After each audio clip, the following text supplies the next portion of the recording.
Bonjour à toutes et à tous, on est ensemble pour un nouveau flash de 7 minutes. Toute l'actualité, tout ce qui s'est passé près de chez vous, vous saurez tout. Après cette édition que je vous propose de débuter avec un mot de météo. Ce jeudi sera marqué par une nouvelle journée d'alternance de nuages et de soleil. Il va falloir profiter du soleil dès qu'on le peut, puisqu'en fin de journée, le ciel sera complètement recouvert. En fin de journée, même quelques gouttes sont attendues sur le littoral de manière très épisodique.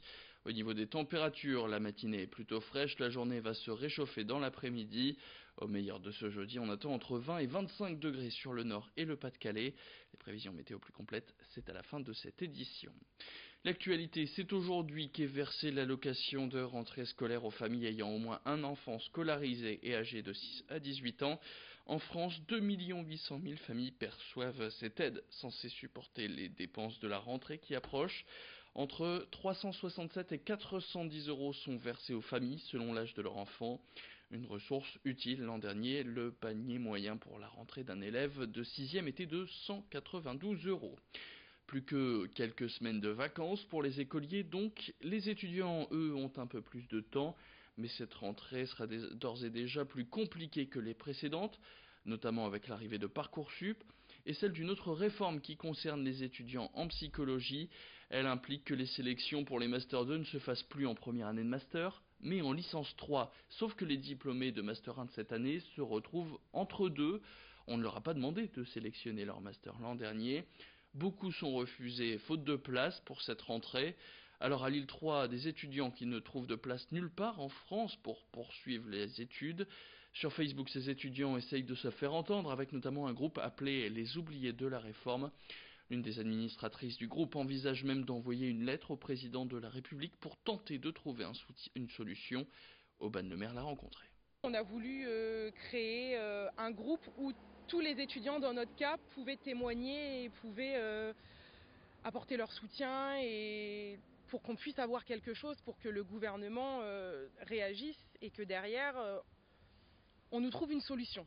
C'est surtout ça, qu'on nous trouve une solution, qu'on soit diplômé, qu'on nous réoriente en fonction des besoins, des envies, mais qu'il y ait une solution derrière et qu'on ne nous laisse pas comme ça dans la nature. Les solutions, on n'en a pas beaucoup. Ils ont dit qu'ils allaient mettre en place l'ouverture de places en Master 2 l'année prochaine dans certaines villes. Le problème, c'est que c'est majoritairement en droit et qu'en psychologie, on les compte sur les doigts de la main et que les places vont être très chères. De ce que j'avais cru voir, c'est environ 5 places par université, donc c'est très peu. Donc malgré tout, certains auront peut-être la chance de continuer leur cursus et d'être diplômés, mais ça ne sera pas du tout la grande majorité. On parle maintenant tourisme et histoire, la région en est chargée, de nombreux témoignages du passé sont présents par chez nous. Parmi ces récents témoignages, on connaît le film Dunkerque de Christopher Nolan qui avait permis de remettre l'opération Dynamo sur le devant de la scène. La ville de Dunkerque ayant dans la foulée installé plusieurs panneaux pour revenir sur cet épisode douloureux de la Seconde Guerre mondiale. Toujours sur le littoral, ces panneaux retraçant l'histoire des villes se multiplient, comme par exemple au Portel, près de Boulogne-sur-Mer. Reportage signé Louis Caillé.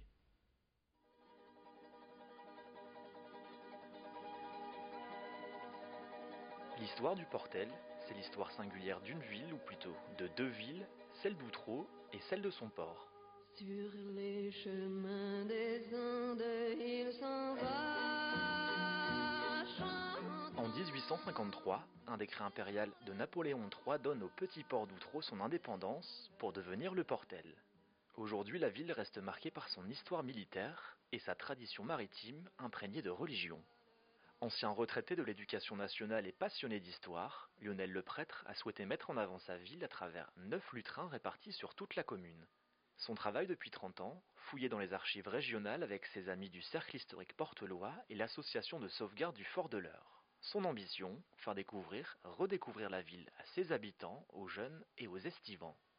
Disons, on va un peu plus loin dans la connaissance. Beaucoup de Portelois sont ravis d'avoir des renseignements complémentaires, par exemple sur le Fort de l'Eure. Là, ici, on a l'histoire du Fort de l'Eure. On a le Fort de l'Eure en 1875, on l'a en 1900, 1930 et après la guerre en 1950.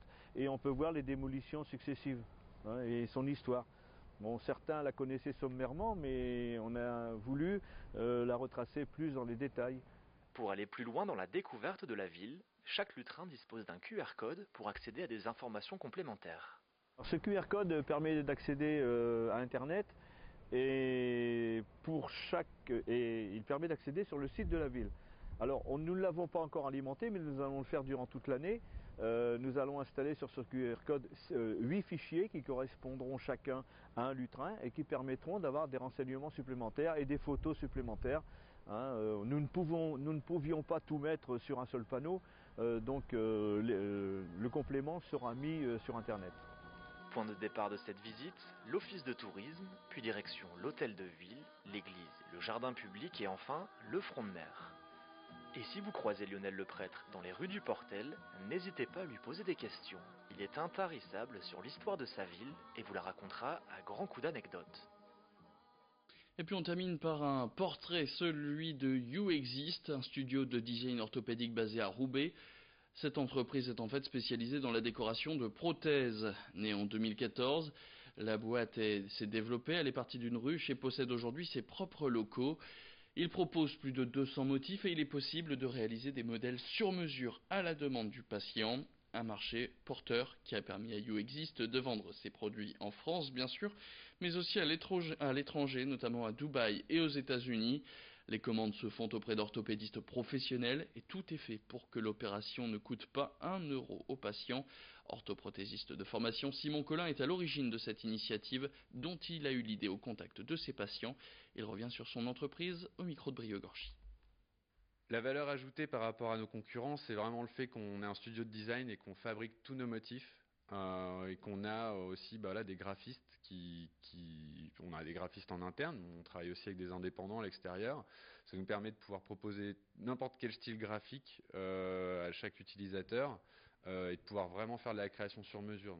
On est une sorte de... Alors on pourrait dire qu'on est tatoueur de prothèses, sauf que du coup le tatouage... Là, c'est permanent. Nous, à chaque renouvellement d'appareillage, le patient a le choix de pouvoir changer. Donc ça aussi, c'est intéressant. Et c'est la fin de cette édition. Merci à toutes et à tous de l'avoir suivi. Vous avez rendez-vous maintenant avec vos prévisions météo, le bon plan carburant, retour de l'info dans le prochain quart d'heure. Excellente journée à tous.